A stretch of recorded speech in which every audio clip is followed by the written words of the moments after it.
Fala galerinha do xadrez, tudo beleza? Pessoal, mais uma partida aqui do Campeonato Norte-Americano 2020. Quem está de brancas? Wesley So, o jogador de origem filipina, joga pelos Estados Unidos. Eu sou fãzaço do Wesley So, declarado há anos que eu torço aí pro Wesley So, acompanho e acredito no jogo do Wesley So. Ele costuma ser muito criativo, ao mesmo tempo muito preciso, um jogador exímio de finais. Eu gosto muito de Wesley So. E aqui ele está jogando contra o Jeffrey Xiong, outro jogador dos Estados Unidos, talvez de origem chinesa, né? Jeffrey Xiong, pelo nome, né? Não me parece muito de descendência norte-americana, né? Mas... E aqui a gente tem então esses dois gigantes dos Estados Unidos. E vamos dar uma olhada nessa partida então, que ela é sensacional. Wesley So abre com o peão do rei E4. Temos C5, a defesa siciliana pelo Jeffrey Xiong. A cavalo F3, cavalo C6 e aqui D4 abrindo a siciliana. A C por D4, cavalo por D4, cavalo em F6 atacando o peão central, cavalo C3 protegendo, E5 atacando o cavalo e aqui cavalo de D em B5, ameaçando vir para D6, o que seria bastante incômodo para as negras ficar com o peão de D7 aqui travado, né? Então a partida aqui seguiu com D6 impedindo que o cavalo ocupasse essa casa e agora o lance importante aqui das brancas, bispo em G5, cravando agora o cavalo daqui de F6. A partida segue com A6, cavalo em A3, B5, as pretas estão ameaçando um terrível garfo aqui com B4, a partida seguiu com cavalo D5, até aqui tudo lance teórico, lance comum aí de abertura, pressionando em F6, bispo em E7 aqui pelo Jeffrey Xiong, bispo por F6, as brancas trocam mesmo o bispo pelo cavalo nessa abertura e a ideia é jogar com C3, cavalo C2, colocar o cavalo aqui em E3 e ficam com dois cavalos poderosos, né? E as pretas têm que tentar evitar isso, essa formação dos cavalos em D5 e cavalo em E3. Vamos ver, a partida aqui seguiu com bispo por F6, C3, dando a casa de C2 para o cavalo e também segurando as casas de B4 e D4. Bispo G5, né? Então imediatamente as pretas já se incomodam com a vinda do outro cavalo para E3 e já jogam aí o bispo em G5, um lance muito jogado. Cavalo C2, torre B8, buscando contra-ataque na ala da dama, A3, tentando segurar aqui a casa de B4, e aqui roque simplesmente, e um lance temático dessa abertura, muito comum a gente ver esse lance nesse tipo de abertura, que é o lance H4, né? Aqui as brancas querem desviar o bispo. Bom, aqui de cara as pretas não podem tomar por conta de dama em H5, né? A pressão na coluna H e no bispo, as brancas já ficam ganhas de cara, né? Mas em muitas linhas as brancas acabam até mesmo sacrificando o peão de H para tentar desviar o bispo aqui da casa de E3 e para abrir a coluna H, né? A partida aqui seguiu com o bispo em H6, nesse caso realmente não podia capturar, por conta de dama H5. E agora G4, Wesley So vai indo para cima, vai tentando encurralar esse bispo aí. Bispo em F4 ganhando um respiro. E agora a dama aqui em F3 pressionando o ponto de F4. Bispo B7, o Jeffrey Xiong vai buscando um contrajogo. E aqui G5, né? Rafael, não dava para ganhar um peão aí, cavalo por F4, rei por F4, dama por F4 e tá tudo certo. Aqui poderia, né? Poderia, realmente ficaria com um peão a mais. O Wesley So preferiu continuar o desenvolvimento, continuar preparando aí melhor as suas peças, tá? Mas poderia sim. Aqui ele preferiu jogar com G5. A partida seguiu com torre em E8 e agora cavalo por F4, E por F4 e grande roque, colocando aí pressão no ponto de D6, nesse peão isolado aí de D6. E aqui a gente tem uma sequência interessantíssima do Jeffrey Xiong, jogador perigoso, experiente e criativo também. Ele segue aqui com um lance maravilhoso, B4, entregando aqui, olha só, tem 3 possibilidades diferentes de capturar esse peão, né? Escolha uma. E aqui então o Wesley So captura com A por B4. E por que o Jeffrey Xiong fez isso? Agora cavalo por B4. E olha que interessante o que está acontecendo aqui. Com isso, o Jeffrey Xiong abre um ataque descoberto aqui para cima de E4, vai para cima da cobertura aqui do rei do Wesley So, né? Tem ideias futuras de dama H5, de dama em A5 e tudo mais. Então terríveis ataques estão se desenhando aqui. A partida seguiu com cavalo por B4, aceitando aí a peça. E agora sim, bispo por E4, atacando a dama, atacando a torre e pior de tudo, né? Tirando casas de fuga aqui do rei. Então é um tipo de situação realmente muito perigosa, né? Existem temas até mesmo de sacrifício de torre aqui para abrir a coluna C, com sequência de ataques de checkmate, a dama entrando depois em C2. Então a posição é perigosíssima. O Jeffrey Chong colocou aqui o Wesley So tendo que procurar os melhores recursos. A partida seguiu com dama por F4 e agora torre por B4, aí que perigo na posição, que perigo Jeffrey Chong. Aqui o Wesley So só tem um lance que não perde, e ele encontra aqui o lance bispo D3, tá? Qualquer outro lance aqui perde imediatamente. Por exemplo, o peão por torre vai levar dama C8 cheque, né? Olha o rei cortado aí. Teria que jogar rei D2 e aí dama C2. Acabou, né? Acabou, rei E3, bispo por H1. Cheque, a torre ainda caindo na sequência, rei D4, dama por D1 e aqui nem precisa continuar, né? As pretas estão claramente vencendo aí essa partida, portanto depois de torre por B4 aqui esse lance do Jeffrey Chong, bispo D3, o lance que exclama aqui do Wesley So, o único recurso que não perde. A partida seguiu com bispo por H1 capturando a torre, mas olha agora quem tá caindo aqui, dama por B4 e a gente tá tudo igual de material depois dessa confusão, né? A questão material tá bem equilibrada e o Wesley So conseguiu anular os ataques ali do Jeffrey Chong. Muito bom, a partida seguiu com bispo em F3, torre D2, a D5 avançando com o peão central, bispo por A6 e agora H6. Temos G por H6, torre E4 atacando a dama e atacando agora o peão também de H. A dama em C5 e torre por H4. Dama C8, aqui o Wesley So praticamente força aí a troca das damas, né? Afinal de contas, o rei dele não tá muito bem protegido, é melhor trocar essas damas e levar para um final. A partida seguiu dama por C8, bispo por C8, torre por H6 e a gente tem aí um final com equilíbrio material, no entanto um final muito difícil, porque o Wesley So tem peão passado aqui, né? E as pretas ainda não tem nenhum peão passado, então não é um final muito fácil, né? As pretas têm uma maioria de 2 contra 1 aqui na ala da dama, mas o Wesley So tem um peão passado que pode ser que avance mais rápido. Vamos ver. A partida seguiu com o bispo B7 pressionando o peão de D5, torre H5 protegendo e B4 imediatamente avançando aí com o peão passado. Temos rei em F8, rei B2, os reis entrando no final. Torre em F5, protegendo aqui o bispo também, protegendo a casa de F7, rei B3, rei E7, rei A4, olha o rei aí apoiando a subida do peão passado, G5, as pretas vão tentar ativar a maioria de 2 contra 1 na ala do rei, B5, torre F4, cheque, rei A5, rei D6, o rei chegando aí, B6, torre em C4, atacando o peão fraco aqui de C3, torre D3 protegendo e agora torre C5, cheque, o rei volta para B4, torre C4, cheque, rei B3, Wesley So impedindo aí, evitando as linhas de cheque perpétuo, de empate.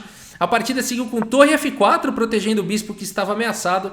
E agora C4, um lance incrível aqui do Wesley So, aproveitando a cravada aqui do peão, né? O peão não pode capturar, está cravado. A partida seguiu com rei C5, C por D5 e agora a torre B4, cheque, rei C3 e é uma posição muito difícil agora para o Jeffrey Chong achar aqui o lance, né? Porque aqui o bispo está atacado, além de tudo, né? Existem aqui, as brancas estão ameaçando disparar com o peão aqui da coluna D.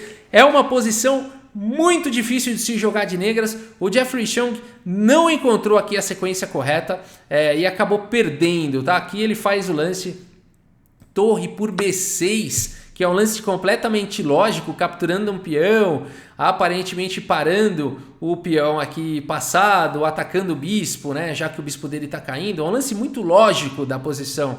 No entanto, aqui o Wesley So vai para um lance que coloca as brancas na frente. Se você quiser dar pausa e tentar encontrar esse lance, vale a pena. O que jogar de brancas aqui para conseguir uma boa vantagem nessa partida vale a pena. É muito instrutivo agora, é muito bonito realmente. E eu espero que você tenha encontrado o lance do Wesley So, o lance D6. Olha que maravilha, né? As brancas aqui abrem um ataque descoberto, estão ameaçando disparar com esse peão e deixam aqui o bispo, né? A partida seguiu com torre por B7, capturando o bispo, e agora D7 avançando com esse peão passado, e não tem como parar, né? Essa torre vai ter que sacrificar no peão, ou aqui, ou vai ter que descer mais uma e sacrificar na casa de promoção, né? Não tem como parar, né? O bispo aqui é de casas claras, a casa de promoção é uma casa escura, então realmente não tem jeito. A partida seguiu com torre por D7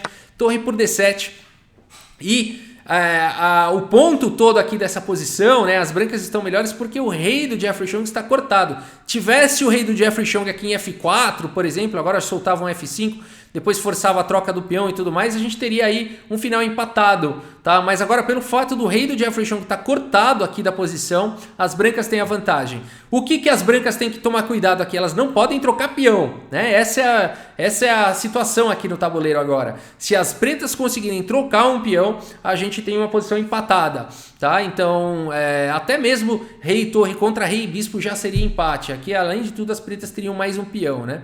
Então a partida seguiu com F5, o Jeffrey Chong vai tentar trocar peão, rei D3 chegando ali na cena para evitar bispo em E4, cheque, rei E3 e agora G4. Legal, né? O rei chegou em E3 e agora não dá mais para jogar F4, senão tá caindo o bispo. E as pretas então fazem o lance G4. E agora acabaram as esperanças das negras de trocar peão, né? Não dá para avançar e não dá para apoiar o outro peão. Bacana. A partida seguiu com rei F4, rei C6 e agora... qual será o plano das brancas para vencer uma posição como essa? O Wesley So vai para o plano simples e efetivo, simples e vencedor. Se você quiser dar pause também e tentar encontrar um plano aqui para vencer isso de brancas, vale a pena. E aqui o Wesley So vai para o instrutivo, simples e vencedor. E eu espero que você tenha encontrado torre em F7. Né? Simples aqui, a partida seguiu com rei D6, torre por F5 e aqui o Jeffrey Chong abandonou aí a partida, né? O ponto todo é que a gente vai ter um final com o rei das brancas na frente do peão e o peão com um tempo para as brancas ganharem a oposição nesse final. Rafael, ficou complicado isso daí? Bom, se você não entendeu nada do que eu falei, entre na Academia Xadrez Brasil, xadrezbrasil.com.br. Lá existem cursos interativos, você aprende de uma forma ativa, fazendo mesmo no tabuleiro, treinando e tendo feedback lance a lance, tudo isso online, né, no conforto aí da sua casa, xadrezbrasil.com.br. Cursos para todos os níveis aí de xadrez, tá? Mas eu vou explicar para vocês. Aqui é o seguinte, depois de bispo por F5, por exemplo, aqui já o Jeffrey Chong abandonou, né? Rei por F5. Vamos supor que as pretas tentem segurar aqui. Rei E7, rei por G4, rei F6. Ou então tentem ganhar a oposição aqui com o rei E6, por exemplo. Vou falar aqui rei G5, rei F6. E aqui então é o que eu falei de ganhar a oposição, né? Aqui as brancas podem passar a vez fazendo um lance de peão, né? Jogando aqui F3 e aí elas passam a vez, as pretas têm que jogar ou para D6 ou para G6, tanto faz, e vão acabar liberando uma dessas duas casas, né? Então aqui a gente fala que as brancas ganharam a oposição de reis, né? É quando os reis estão frente a frente e é a vez do seu adversário jogar. Então rei E6, por exemplo, aí rei G5, né? E vai ganhar a oposição mais uma vez, rei F7, né? Rei aqui em F5, rei E7 ou rei G7, tanto faz, rei E6, né? Aí rei G8, rei F8, tanto faz, rei F6 e o rei chegou na cesta horizontal na frente do peão, ganha sempre, a não ser que fosse peão da coluna da torre, aí era empate, tá bom? Tudo isso também tem lá nos cursos da academia. Aqui acabou, né? Rei G8, pode subir peão aqui, tá tranquilo, né? E aí, simplesmente o rei chegou aqui e criou o tapete vermelho aqui, esse peão vai ser promovido, né? Então, bacana demais essa ideia, né? Claro que aqui esses finais são todos conhecidos aí pelos estudantes de xadrez, né? Não só pelos grandes mestres, mas qualquer pessoa que estuda, né, finais conhece esse final aqui, então sabe que rei na frente de rei e peão, né, com o rei na frente do peão podendo ganhar a oposição, esse final é sempre vencedor aí para as brancas, né? Bacana demais, é uma grande vitória do Wesley So, muito instrutiva essa partida, né? Vamos ver onde é que o Jeffrey Chong perdeu a mão ali. Eu falei para vocês, era muito difícil ali, aquele torre por B6, né, que foi jogado realmente ali. Vamos ver aqui, um pouquinho mais para frente, isso aqui, essa posição, torre por B6, né? Como jogar isso daqui de negras? É muito difícil aqui realmente, né? Mas uma ideia aqui, muito difícil, como eu falei, seria jogar bispo em E2 atacando a torre. E aí você fala, mas isso daí não paralisa, né? Aqui, salvando, né, o bispo, tirando dos temas táticos do descoberto e atacando a torre. Mas aí você pode falar, mas aí dá para avançar mesmo assim, né? Mas olha que legal. Aí depois de bispo por D3, D7... aí você fala o seguinte, mas aí tá ganho para as pretas, né? Porque agora tem torre aqui em D4 e não tem jeito. Mas aqui as brancas, o Wesley So ainda poderia tentar aqui Aqui bispo em E4, bispo em E4, bispo em D5, desculpa, né? Bispo em D5. Olha que lance sensacional. Criando um bloqueio, né, para tentar promover e liberando o caminho para o outro peão, né? Seria um final fantástico isso daqui, né? Então, o Jeffrey Chang não só teria conseguido ali chances, né, de vitória, como aqui teria colocado o Wesley So na posição de ter que achar esse lance aqui, bispo D5, né? E depois de torre por D5, B7, e a gente tem um final aqui empatado, né? Apesar do desequilíbrio, né? Poderia seguir aqui com rei C6, por exemplo. Peão promovendo aqui, B8 promovendo para dama. Aqui rei por D7 seria uma possibilidade, né? E as pretas se defendem bem aqui, torre, bispo e 2 peões contra dama e peão. A gente tem um final aí que sem dificuldades as pretas conseguem empatar. Legal, né? Legal. Então aqui realmente bispo E2, né? Seria o lance. Cadê mais uma vez aqui? Né? Nessa posição, bispo E2, né? Seguraria tudo. Mas aí torre D2, mantendo a pressão no bispo e tal. Tudo bem, aí poderia seguir aqui com torre C4, cheque, rei B3, torre B4, cheque, né? Ficaria dando cheque. Mas aí rei A3, cuidado com rei A3, que aí tem bispo C4 a posição é perigosa, né? Aqui o melhor seria os perpétuos mesmo. Rei C2, por exemplo, e aí bispo B5 também seria uma possibilidade, parando o peão. D6, por exemplo, bispo A4, cheque, né? Rei C1, bispo D7, parando o peão, né? E agora esses peões aqui estão sob ataque. Bispo C8, olha que legal, né? Dando caminho aqui. Bispo por C8, D7, bispo por B7. Torre por D7, torre por B6, torre por F7, e a gente teria também um final empatado, né? Então, assim, muito difícil realmente tudo isso ali, bem no final da partida, os jogadores cansados, com pouco tempo no relógio, né? Mas a gente vê como o estudo de finais é importante, né? Como pode os finais, que são menos peças, em tese menos complexos, ainda assim existe uma complexidade e uma dificuldade tão grande, e é o momento decisivo da partida, né? É o momento decisivo. Você jogou aqui mais de 40 lances altamente precisos, altamente geniais, e aqui que vai determinar quem vai ganhar muitas vezes, né? É no final. Daí a importância do estudo de finais. Tá bom, pessoal, é isso. Espero que vocês tenham gostado do vídeo. Muito obrigado pela sua audiência, um grande abraço para todos vocês e até a próxima. Valeu!